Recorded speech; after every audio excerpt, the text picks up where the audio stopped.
So, back with part 2, all right?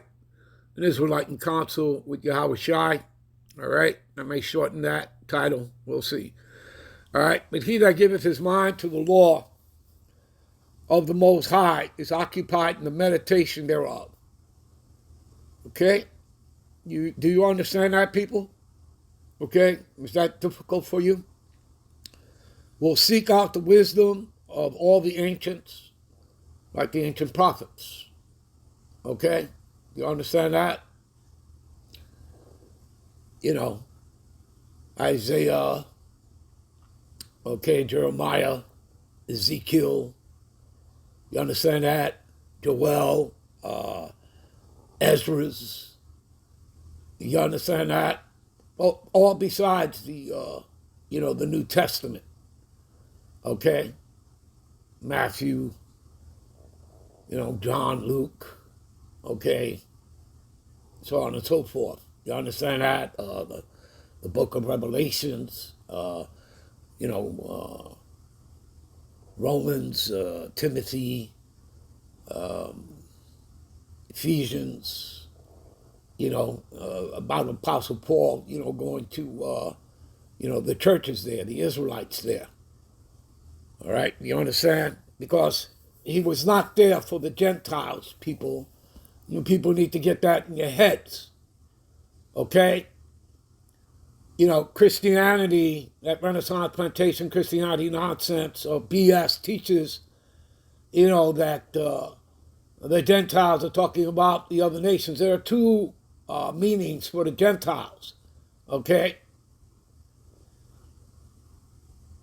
Two meanings for them, okay?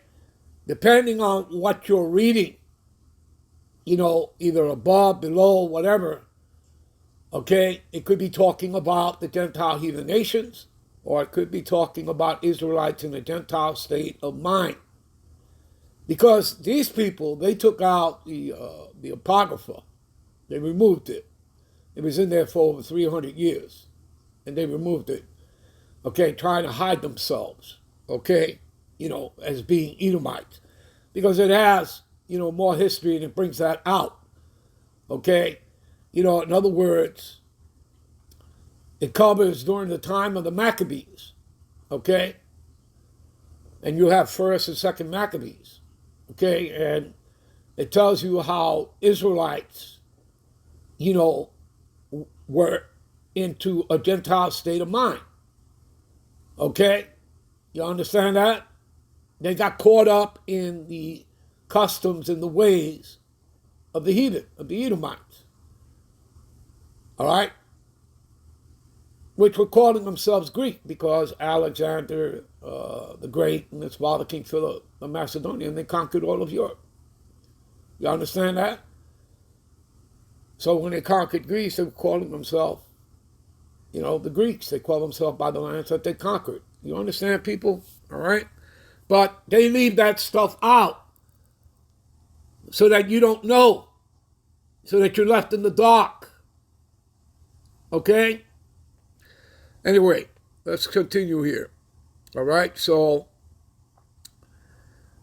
we'll seek out the wisdom of the ancients, be occupied in the prophecies. See that?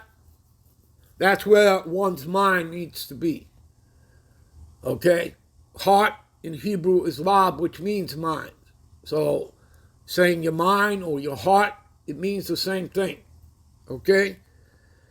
Verse 2, he will keep the sayings, all right, of renowned men, and where subtle parables are, he will be there also. Okay? Now, let me give you some precepts for 39 and 1 here. All right? And again, this will bring understanding. Okay? Give me a minute. This is Psalms 104:34. My meditation of him, of who? Of Yahawashi, shall be sweet. I will be glad in the Lord Yahweh. All right? Again, people, what did it say here? To be in the meditation thereof. Right? You understand? You see how precepts have to fit? Give me a minute. This is Psalms 119 and 15. I will meditate in thy precepts. Hello. And have respect unto thy ways. You see that? You understand, people? You getting it? You see how important your precepts are to bring what? Understanding. Okay? Let's do one more. We'll stay in Psalms 49. Give me a minute. Here's another precept. Psalms 49 and 3. My mouth shall speak of wisdom, and the meditation of my heart in Hebrew is lab, which means mind, so the meditation of my mind shall be of understanding. Of what? Spiritual discernment. Hello. All right. Give me a minute. So this is how you come into the true wisdom and understanding of the doctrine of the scriptures, people. Okay? That's how it's done. All right? It's not rocket science, people, but it's work. And again, you have to get into the words, into the etymology of words, whether in the Greek, the Hebrew, the Latin, okay, the blue letter, the Bible concordance. You understand? Okay, you have to understand that you're dealing with, prophecies, parables, dark sayings, allegories, which are symbolism. Okay, you have to understand that. The Bible is full of that from beginning to end. Okay? All right, we'll end this here. We'll be right back with parts 3 and 4. Shalom.